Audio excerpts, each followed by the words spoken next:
Bonjour à tous et bienvenue dans le fil d'actualité des éditions Francis Lefebvre. La loi de finances rectificative pour 2015 a été publiée le 30 décembre 2015. L'une des mesures phares de ce texte est l'aménagement des régimes de faveur applicables aux distributions perçues par les sociétés mères. Au sommaire, 1. En quoi le régime des sociétés mères françaises est-il modifié ? 2. Ce qui change en matière de retenue à la source sur les dividendes versés à une société mère européenne. 3. Quid de la quote-part de frais et charges sur les dividendes intragroupes. Top chrono, c'est parti. En quoi le régime des sociétés mères est-il modifié ? Le régime des sociétés mères autorise, sous certaines conditions, l'exonération des dividendes perçus par une société mère française au sens de l'article 145 du Code général des impôts, sous réserve de la taxation d'une quote-part de frais et charges de 5%.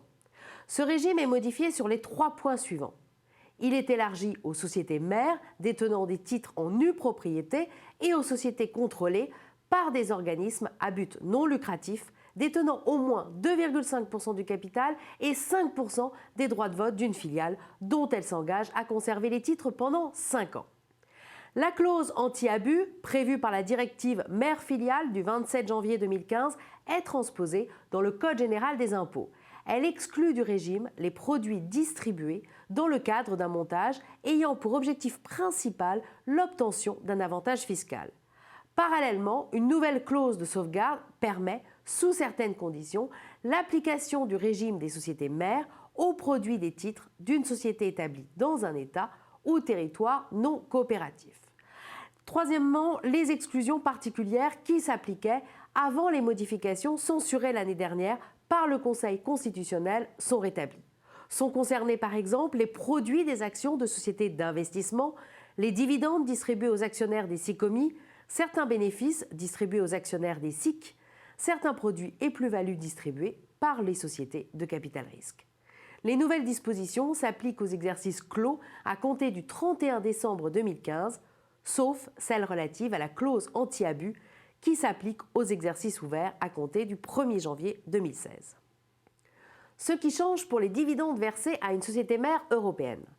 Les dividendes versés par une société française à une personne morale européenne sont exonérés de retenue à la source sous réserve du respect de certaines conditions fixées par l'article 119 ter du Code général des impôts. En plus de l'élargissement du dispositif aux titres détenus en nue propriété et de la transposition de la clause anti-abus déjà évoquée, s'agissant du régime des sociétés mères, d'autres nouveautés sont à noter. Il s'agit de l'extension du champ d'application du régime aux sociétés mères ayant leur siège de direction effective ou un établissement stable en Islande, en Norvège ou au Liechtenstein. La légalisation de l'exonération en faveur des dividendes afférents à une participation comprise entre 5% et 10% versée à une société mère qui se trouve dans l'impossibilité d'imputer la retenue à la source dans son état de résidence. L'exonération de retenue à la source sans condition de participation minimum pour les distributions au profit de certaines sociétés faisant l'objet, dans l'état où elles sont situées, d'une procédure équivalente à une liquidation judiciaire ou se trouvant en état de cessation des paiements.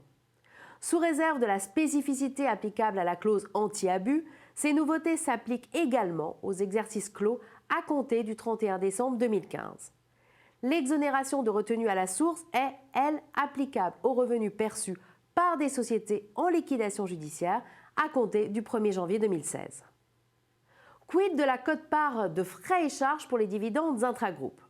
Enfin, le texte tire les conséquences de l'arrêt de la Cour de justice européenne de septembre 2015, dit Steria, et met fin à la neutralisation de la quote-part de frais et charges sur les dividendes intragroupes.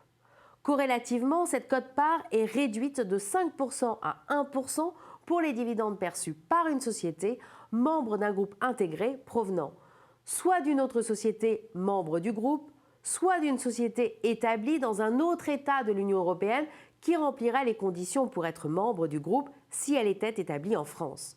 Cette modification s'applique aux dividendes versés au cours des exercices ouverts à compter du 1er janvier 2016. Voilà, c'en est tout pour aujourd'hui. Merci de votre attention et à très bientôt.